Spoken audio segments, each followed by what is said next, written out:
Guys, if you're a fan of the podcast and you want to see more every week, you want the guest episode, which is exclusive to the Patreon, you go to Patreon.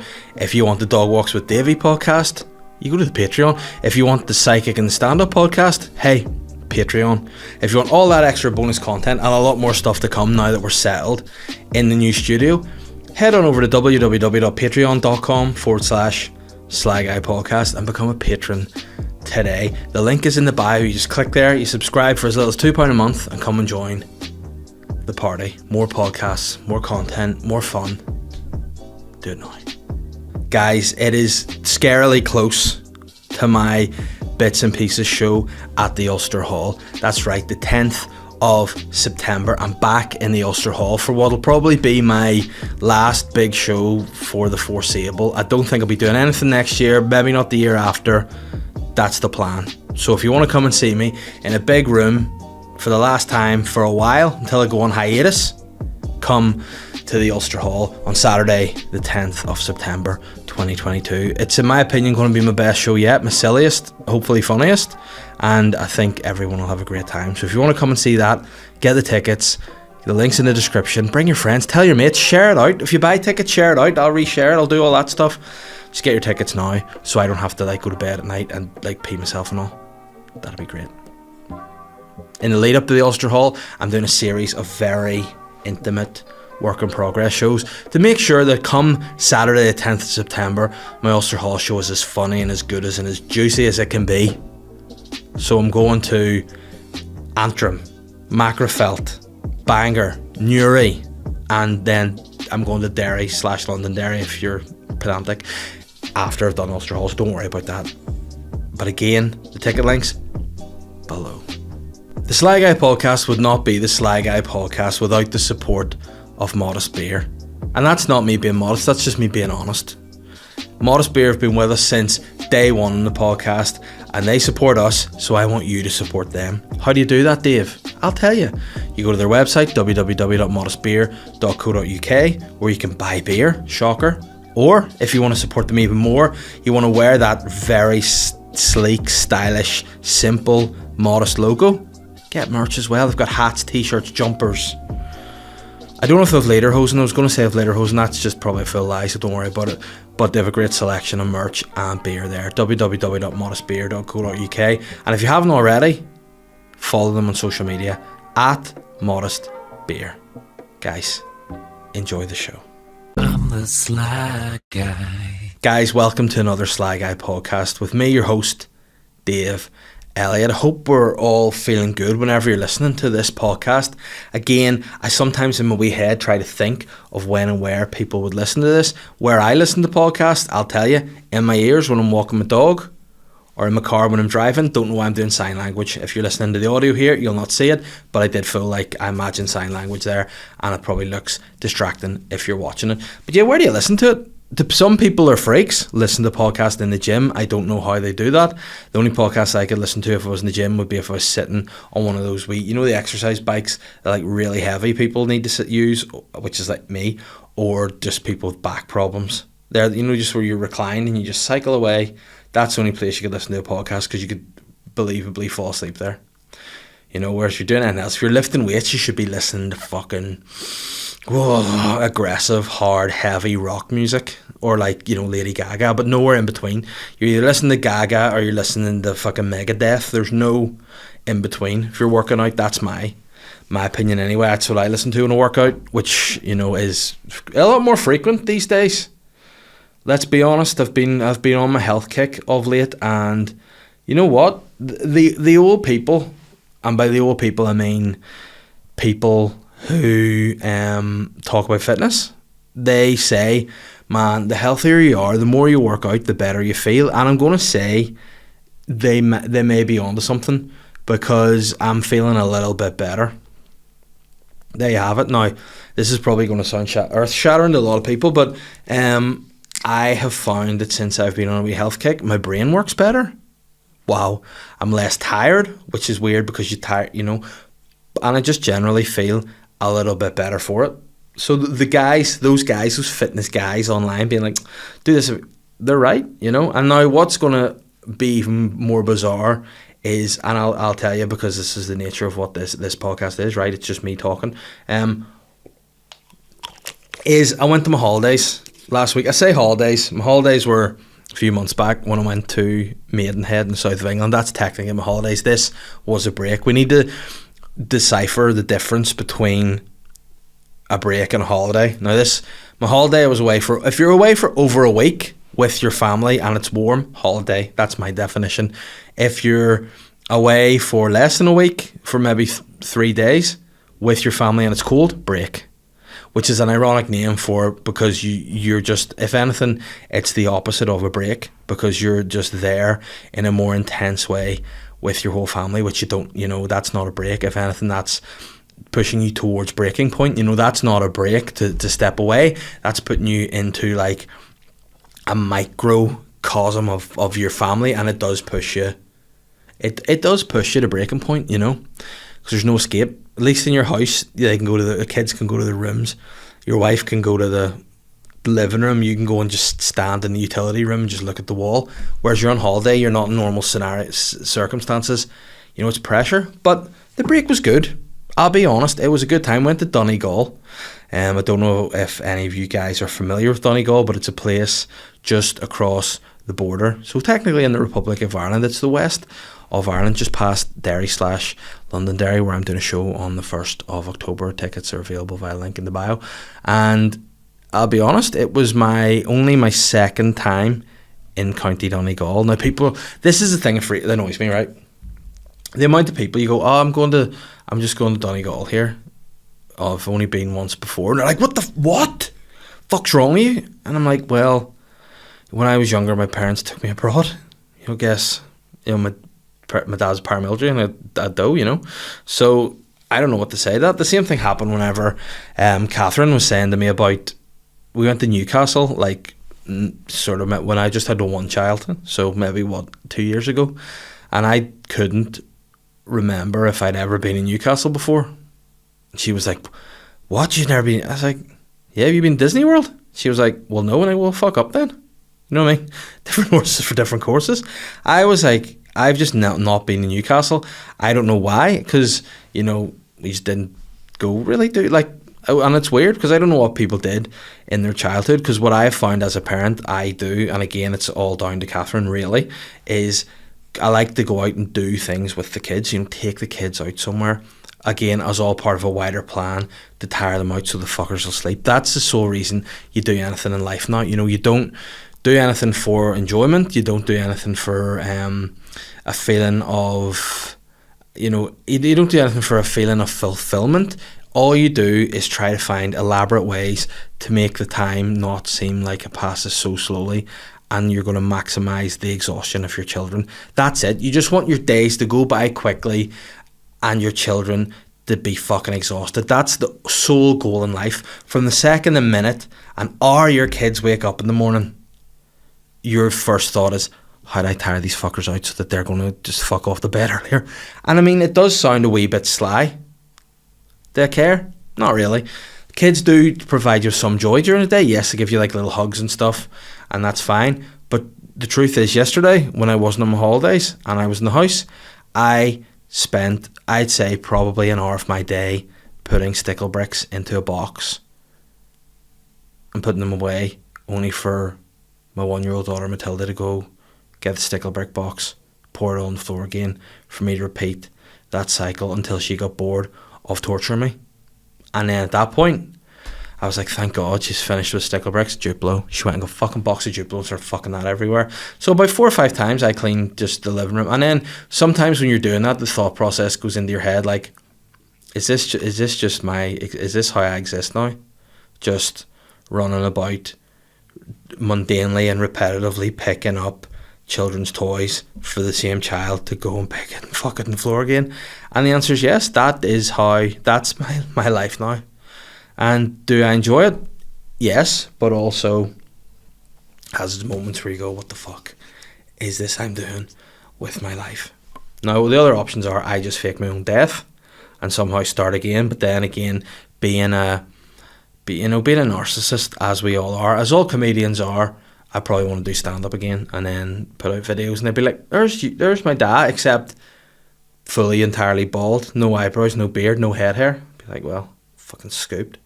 How'd you get me? The gap teeth. Fuck. There's always something, so you can't get away, you know. And then the problem with this, you go away on a break that doesn't involve an airplane. If you drive, you can bring so much shit with you. Thankfully, we didn't bring the stickle bricks or the Duplo with us. We brought Play-Doh, which they never touched. We brought little surfboards, which obviously it was fucking Baltic, so the kids can use that. So that just took up space in the car. For some reason, we brought Peppa Pig's Super Deluxe camper van, which again is about that size and that height and dimension, with a big fucking square. Didn't leave the car. So what we did, we just packed a lot of stuff to try to pacify the kids, and none of the fuckers, they just didn't be able to use it. So we just effectively didn't maximise the space. So therefore I had to leave stuff behind, like my pillows and, you know, my things that I like, and just go on this holiday. And it was a good time. Oh no, who is this ringing me? Jesus, 1 second. Hey guys, I'm back. That phone call, unknown number, normally I wouldn't answer on the podcast, but I just felt like I should today, and thankfully I did, because I'm getting paid. Thank God, you know, for jobs. That's the downside of doing this as a job, is that you don't, like, obviously having worked in an office and everything before, I got my monthly wage. Now you just send invoices, and sometimes, hey, you just never get paid. So that's good that I'm finally going to get paid, and I'll not have the bailiffs coming after me. Not that we have bailiffs in this country, but you know, it's better to not be in that circumstance. So as I was saying, giving off about the space in the car and the kids. We did that. That's what we went. Now, going to Donegal, I didn't know a lot about it. What in my head I thought it would be a very tranquil, relaxed place. And guess what? It was lovely. We stayed in a place called Dunlow, which I was going about telling people it's called Dunglow, because there's a G in there. Why have a letter in there if it's not, you know? And it was in the Gaeltacht, which I'm sure you all know. I was just right at home. As a master of the Irish language, I was straight in there into like An Post, which is of course a post office. Went straight in there, and I was like, listen to the family, I'll sort this out. We were in the post office. We needed to get some stamps because we had to send some stuff. You know, we had to send away cards and stuff home. So I said, listen, I'll show you what I'm all about. Went into An Post, went up and was like, excuse me-ish. And they went, I went, 2, because it's the same. I went, 2 and first class stamp-ish. Sorted. They knew exactly what I meant. Out I went, boss dog, master of the Gaeltacht.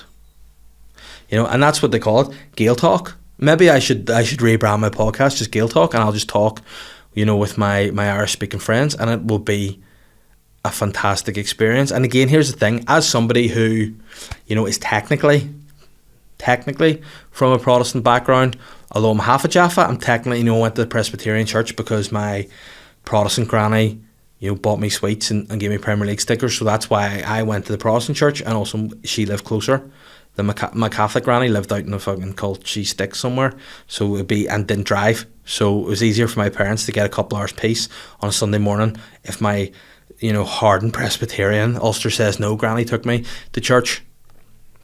So for me, technically a Protestant, being a master, hey, listen, you can embrace all cultures, you can embrace all traditions. It doesn't have to be weaponized, you know. And I'm a guy, used the language, and it was great. And we were in Dunlow, nice time. You know, we were staying in a big house, and it was myself, my family, and then my friend, his wife, who's also my friend, let's be fair, and their kids. So it was a nice break. Again, I was under a lot of pressure with like uploading this stupid podcast and the fucking all the hundreds of things that are over on Patreon. So I was like, I'll bring my laptop, upload that, no bother, no problem at all. But there's no Wi-Fi. Somehow found a way, you know. But it was nice to work for potentially 20 minutes of the week. You know, it was nice. I try to, whenever I'm away with my family, not to be too into like work, so to speak, or not you know, like putting stuff on social media or fucking promoting gigs and all that shit, which to be fair is the worst part of being a fucking comedian. You know, the worst part about it is because for me as a guy, I'm not really, I don't like the come and see me, I'm class, because I like to just let my comedy, you know, I like to focus on actually working on stand-up and actually making our show a good quality hour. I like to do more work in progresses. I like to home my bits. I like to do this, I like that. I prefer that element to stand up than to do being like, oh, I have a wee viral video that I've taken on my phone with me pretending to be, you know, I'm me pretending to be a fucking shopkeeper. Oh, hundreds of thousands of tickets sold. You know, fuck that sort of shit. I try to, you know, work in that craft, and I just feel awkward. Now, as a full-time comedian and whatever, and have to sell gigs, I know I have to embrace that shit more. And it's just hard, but we're getting there. We're trying to put podcast clips out, which I like doing. You know, other wee bits and bobs. We try to do that. So we kept on top of it. The podcasts were all out on Patreon. Nice time. Didn't matter that. Bar that, phones were away. All good. So that was nice. Now my wife, she had this idea in her head, like what we're going to do is go to the beach, because here we had a heat wave or some shit the week before.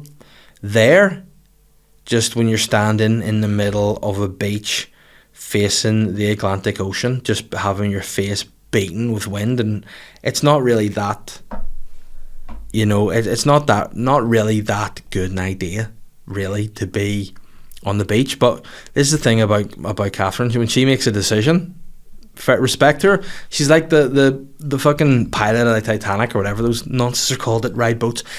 Whenever he was like, I'm going down my ship, that's her.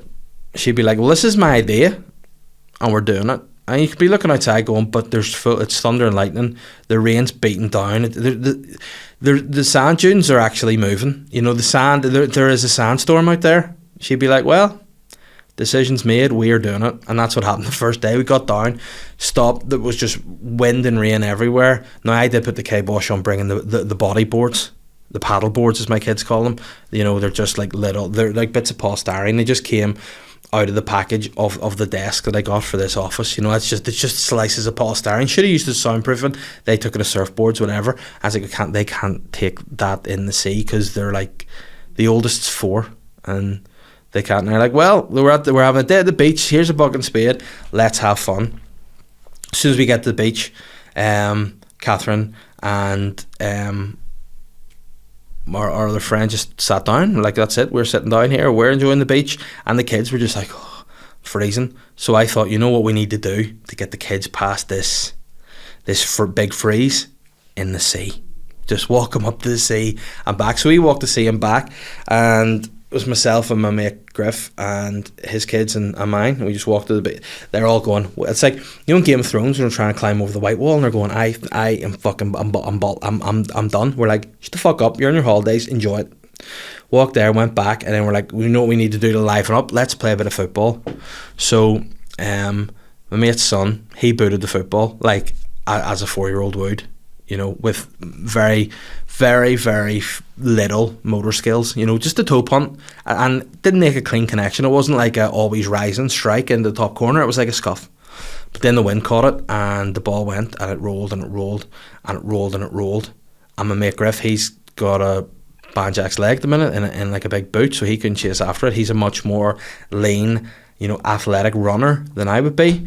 And I thought, you know what, I'm going to save this ball for the kids. And off I went, just fucking shot off into the fucking wind, the face beating off me with sand and sea air and fucking salt, and just didn't save the ball. I eventually got too far, it disappeared. Just that was the weather we were dealing with. So it was like that for a few days. But other than that, other than the weather beating us, our spirit was not to be defeated. It was a great time. Got back to the house. The kids, it was a big gaff. Now that's what I'll say to Catherine and Anna, like, they can sort serious fucking Airbnbs out. If you're ever looking at Airbnbs and recommendations, come to me, because they never fail. So the kids are just wrecking the place, and then we just were able to get beers out. It was great. The kids went to bed, we played board games, drank beers, drank some wine, maybe had a little bit of cheese, played Monopoly. Good times. Good grown-up times. And then that sort of happened for a couple of other days. I'm trying to remember what else we did. We went to, whoa, shocker, day 2, we went to another beach. We went to Rosnarla Beach, which I think I call it Ross na Loy whenever I was doing the Rave Lockdown on live radio, which meant that I got made a dick off. But hey, it's one of those things. If you haven't been somewhere, how do you expected to know what it's called? So Ross na Loy it was. And then it was just another nice time there. It was a bit hotter there. You could bring your car on the beach. The weather wasn't just beating us down. So it was a nice day. Dug some sandcastles, had a good time. Nice break. Then we went to, again, this is just the last point because I realised this is boring as fuck. We went to Wild Ireland, which is like an animal sanctuary for animals that used to live in Ireland before, fucking St. Padraig came along with his fucking sidewinder flute or whatever and just got them out. Get all the snakes, fuck off. Wolves and bears and all can go too. Fuck away off you, fucking hoorsy. So I went there and it was good to see bears up close, wolves up close. I have a lot of love for bears, being one myself. So it was nice to see. It was just a good time, a good trip, nice chilled out trip, good vibes as the kids would say, and I just totally recharged. Feeling good. I'm back doing the podcast. Yes. Now, the one thing I was trying to do when I was away was to make sure that I stayed somewhat well behaved, because usually what will happen is I could be doing a wee diet for a period of time. I'm normally good if I can get past 2 weeks. You should start seeing changes in my physique. Normally I'll have a solid 2 weeks and then be like, something will happen, I'll get sick or I'll injure myself or I'll just have a night out and then I'll fuck it. It'll just be like, did well, and then it's just off the wagon. So I wanted to try to, when I was away, like keep doing my steps. I was hitting 10k a day, good time. And managed to do that. Didn't eat as terribly as I could and didn't drink as much as I usually would. And I put on 0.5 kilogram. So that's not bad for holidays. Not bad. And I was back in the wagon. First day back to work in here, a lot of writing deadlines and things to do in the studio, doing a bit of work because again it's not complete yet. If you go over to Patreon and watch the guest episodes, you'll see the set is a bit more ornate than this. This is just the simple solo Sly Guy set. It's all gravy. The Patreon set is creme de la creme. So getting that ready, came in here, forgot to get breakfast, forgot to get lunch, went home, got a chippy, didn't I, dickhead, ruining all the progress that I had made. And that was the weird thing, being away for 4 days, having drinks, let's be fair, every day, and eating not terribly, but not that I was fine. Maybe one day I was a little bit groggy with a hangover, and that was the day I was on the red wine. Fucking what's he like, right? So I got a chippy, cheesy chip and a chicken burger. And I didn't get a chippy, cheese chip and a chicken burger. I got a cheesy chip and a chicken burger, and obviously thought I could finish it and didn't, because it was just too, I don't know what happens. Again, those guys, and by those guys I mean like fitness dudes online, are like, listen, you wouldn't put spunk into your car, would you? You need petrol. Don't know why spunk's the first liquid I thought. You wouldn't fill your fucking car with spunk, would you? So why would you fill your body with spunk unless you're fucking in that? No, you wouldn't fill a petrol car with diesel. That's what I'm saying. So they say, why fuel your body with shite? So that's fair enough. But I ended up just eating that, and the next day, did I have the worst headache of all time? Yes. I was not feeling good in any way, shape or form. Felt worse hangover than I did any night I was drinking or anything else. It was just awful, horrendous, dying. And I remember lying in bed with this blistering headache, being like, should I just go and deal with this hangover how you would deal with a hangover, by getting a Subway foot long, chicken and bacon ranch, double regular cheese, ranch sauce, onions, lettuce, cheesy Doritos, Mountain Dew. That's a hangover cure, would I? I was tempted, but I went, no, you know what I'm going to do? I'm going to get my big fat lazy hole out of bed and I'm going to take a dog for a 10k walk. Not 10 kilometres, right, the BAP, 10,000 steps, obviously. But I did, took him out, back in the wagon, feeling good. Feeling strong, feeling fit, drinking my water. Oh, obviously drinking modest beer too, but in moderation, And I'm feeling good again, and I have a bit more energy. I'm going to bed earlier, I'm getting up fucking earlier. The fucking stresses of work aren't annoying me as much. I'm feeling good. And that's where we're at, people. So we're back from holiday. We're settled into the new studio. Hope everyone likes it. Hope you are having a good time yourselves. And hopefully you are feeling good. Now, I know sometimes before I have spoken about the old bounce and about fucking struggling with bits and bobs. I definitely think I am a more mentally able dude when I'm a bit less of a fat fuck. You know, there you go. Don't know what the science behind that is. But you know, when you say you got a healthy body, you have a healthy mind. When you're like, I'm not saying by any stretch of the imagination I have a healthy body, but getting out, doing a bit of exercise, being less of a fat fuck, definitely gives me more energy. It makes me feel better. So let's hope it continues and I don't die before I'm like 100. Because I mean, I'll probably die before I'm probably die in my 50s. Like, let's face it. But I'd rather live in my 50s than my 40s. You know what I'm saying? So that is where we're at. All good. So we're home. We're looking for something else to watch in the box, you know. Obviously, like to watch a series of an evening and those two wee fucking heathen bastards are in bed having fucked stickle bricks all over my house for an entire day. And we stumbled upon a show on Netflix. I don't know if any of you guys have seen this. It's called Woodstock 99. And it was potentially one of the greatest documentary series I have ever seen, right? For any context, for anyone who doesn't know, the Woodstock Festival originally took place in 1969. The Summer of Love, guys, you know, when the hippies were kicking about. They did this concert, I don't know where it was, probably in Woodstock, wherever Woodstock is. Let's get it up, because again, Woodstock 99 was a different kettle of fish altogether. But Woodstock 69 was a festival, an historic festival, right? It was the Woodstock Musical and Art Fair. Was a music festival held on a dairy farm in New York. There you go. 40 miles southwest of the town of Woodstock. I mean, why call it Woodstock if it's 40 miles away? You know what I mean? It makes no sense. Like, Belfast City Council's Belfast, not Lisburn. You know what I mean? Just fucking... The festival became it's a pivotal moment in popular music history, as well as defining event for counterculture generation. So there you go. It was just and the thing about it was a 3-day festival. Everybody had a great time. It was all peace, all love. Everyone came together. A lot of fun. So obviously, happening in 1969, they decided themselves, listen, we will redo it. We will try to bring back the same love and peace energy 30 years later on the anniversary. We'll try to do it 30 years later, you know. And that's all well and good. So this is what happens in life sometimes. See if something fun happens, like a great impromptu moment, and you go, we need to try and recreate that. It's never as good, is it?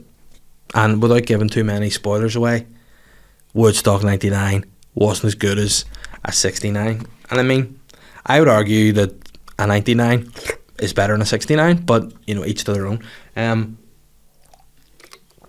But they tried to recreate it. So the guy who ran it, a guy called Michael Lang, he was obviously a younger man in 1969.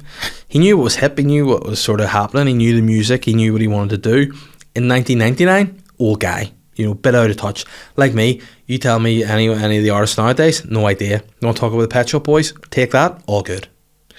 But he was like, right, we'll do it again. We'll book acts. Who's hip at the minute? Now, bear in mind, the ethos of Woodstock 69 was all peace and love.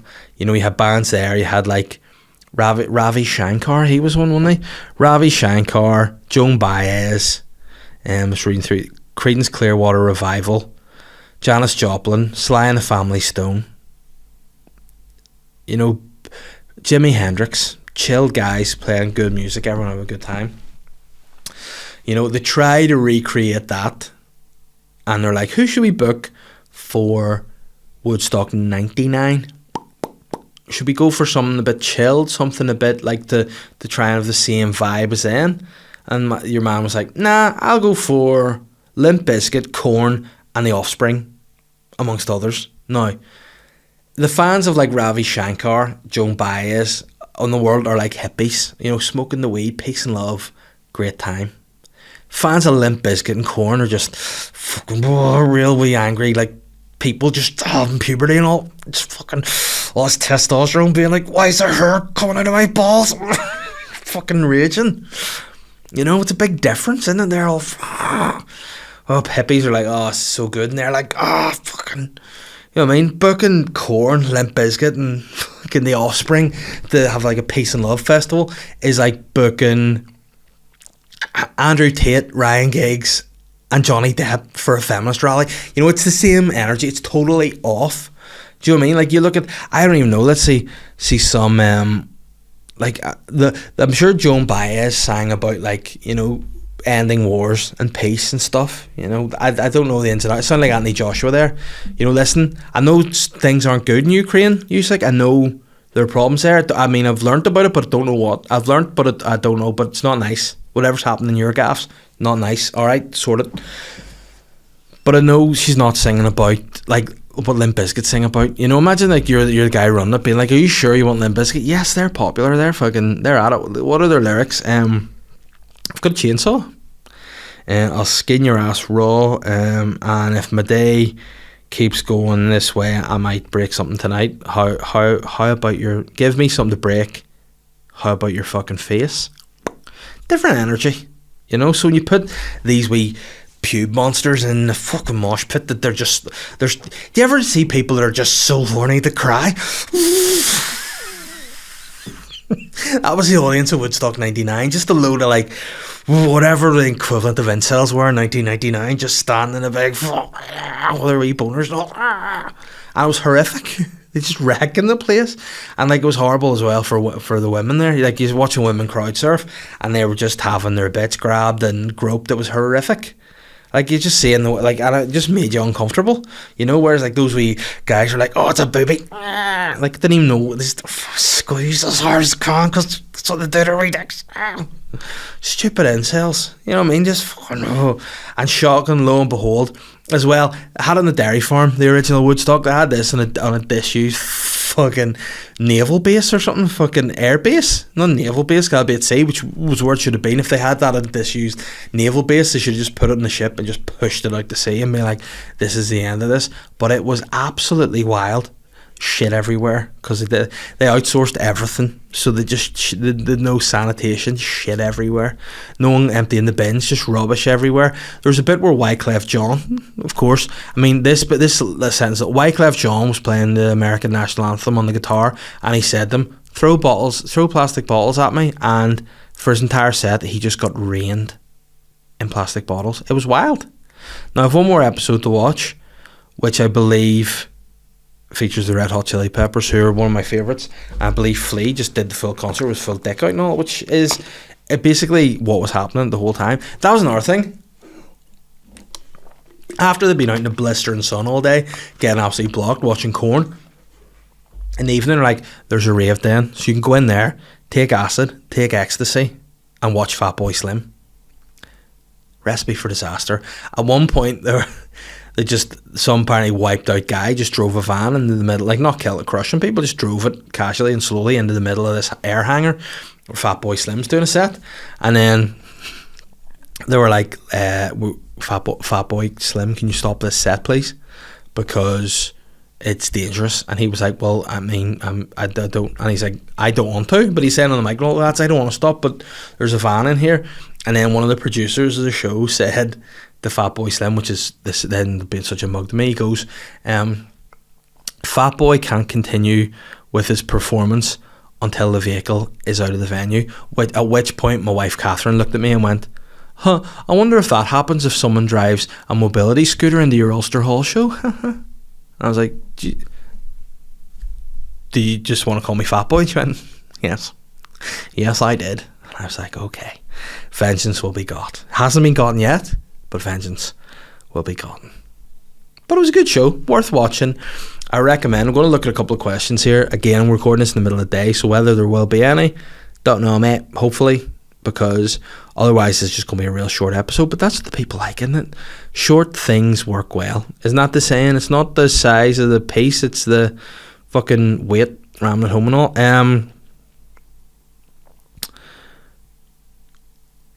Someone has asked to me thoughts on the worst joke ever winning the Fringe Joke of the Year. I don't know, I'll have to look at that. Let me see. Let me see the best joke. So was it the worst joke ever? Like worst thoughts on the worst jokes ever winning the Fringe Joke of the Year. I'll just Google worst Fringe Joke of the Year. I mean, I'll maybe see what the Fringe Joke of this year is. That's the thing. See the Fringe this year. I've been looking at it, going like, I'm actually glad I'm not there. At the start, I was like, I'm going to have serious FOMO, but then I've seen what it is. I'm like, nah, probably just. It's kind of like Woodstock, isn't it? But to a lesser extent, people just living in hovels and not being able to wash, and it just looks miserable, drinking all hours of the day, feeling terrible. Best joke Fringe 2022. Let's see, because here's the thing about these, it's the people judging them aren't comedians, are they? Let's see what the best joke of the Fringe, which is funny because it's already decided before it's done. Masai Graham works with severely autistic adults. I mean, wow. Let's see, it's Fringe got the backing of most of his one-liners. I tried to steal spaghetti from the shop, but the female guard saw me and I couldn't get pasta.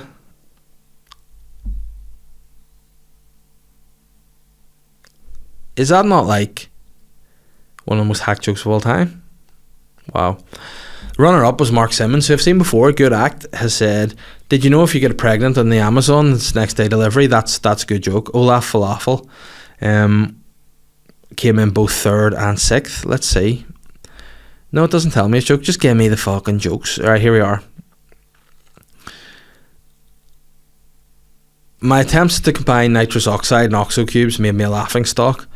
By my age, my parents had a house in the family, and to be fair, so do I, but it's the same house in the same family. That's a good joke. That was from Hannah Fairweather. I like that a lot.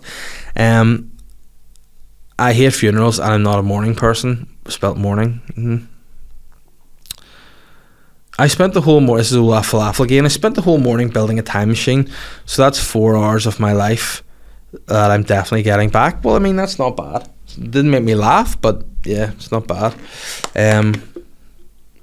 I sent a food parcel to my first wife, FedEx, Richard Pulsford, not bad. Now, Tim Vine, I enjoy Tim Vine, and this is a great joke. I used to live hand to mouth. You know what changed in my life? Cutlery. Great.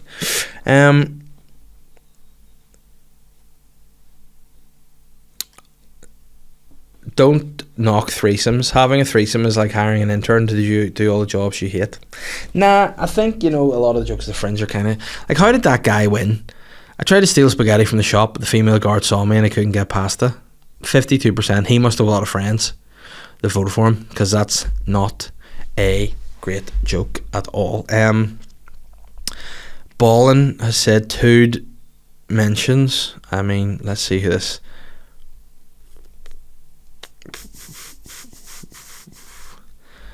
Bizarre. Let me see what they have asked. How do you manage to maintain your glorious hairline and great personality with 2 children? Well, I'm fully going bald, and I just managed to maintain my great personality because I'm a great guy. Now, I don't know if that's being sincere or not, because it doesn't look like it is. But you know what? If it is, thanks. And also, you're blind, because I'm really going bald. And that's about that, right? So let's see other questions. Yes. Robin has said, if you had to commit one crime in order for it never to be committed again, which would it be? If you had to commit one crime in order for it never to be committed again, what would it be? Oh no, that is hard, because it's like you're doing the crime that you basically hate the most. Oh, that is really tough.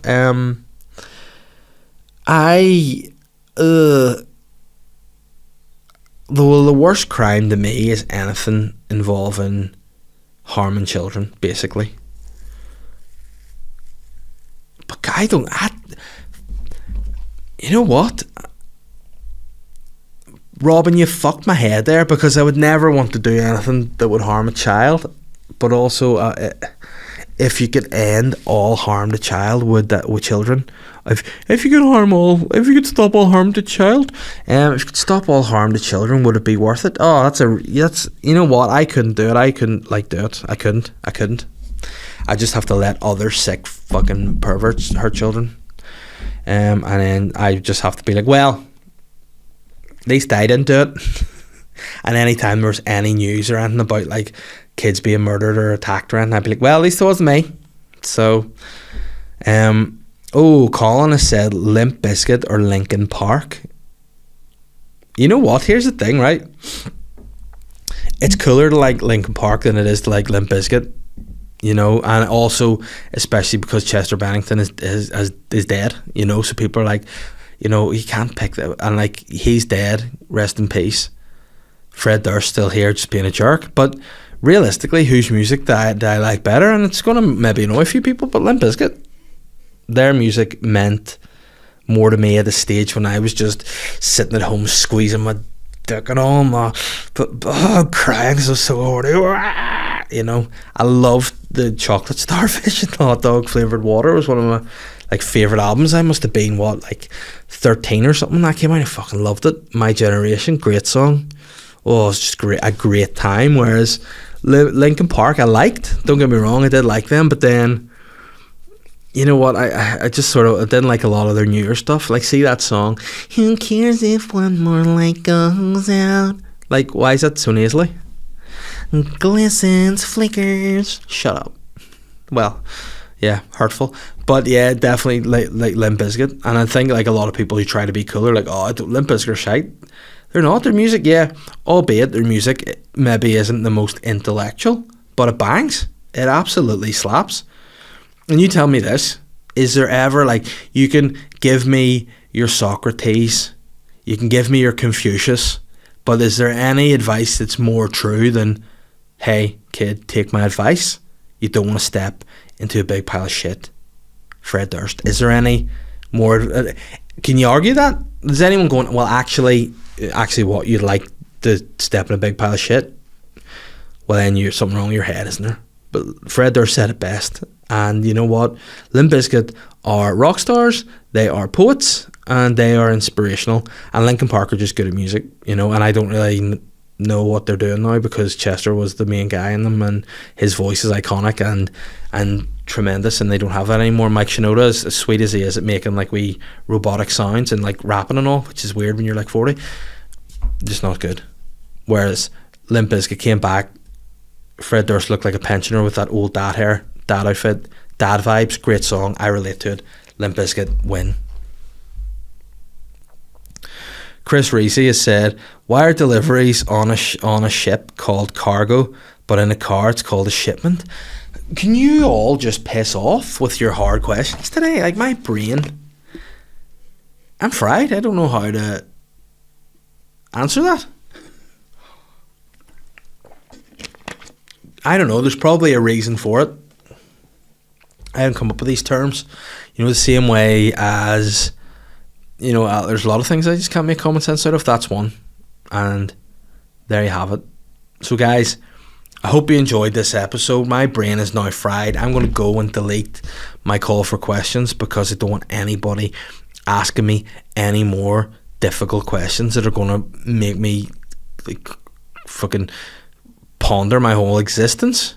You know, it was wild. As I said before, guys, wherever you listen to the podcast, whether it be Spotify, Apple, whatever else, please give us a review there. A 5-star would be delicious if you could. You know, keep us moving in the right track. And if you want to see some more, you want to see some guest episodes, there's some great ones lined up, head on over to patreon.com. And most importantly, before you go, if you're like, I'd like to go and see him sometime. I'd like to go and see what this guy is about. Come to Ulster Hall. I'm genuinely saying, when I say this, not doing a big show next year. So if you want to come and see me, now's the time. Ticket link in bio. Enjoy the rest of your day, guys. Enjoy the rest of your week. Hope you're well. Take care. Bye. I'm the Sly Guy.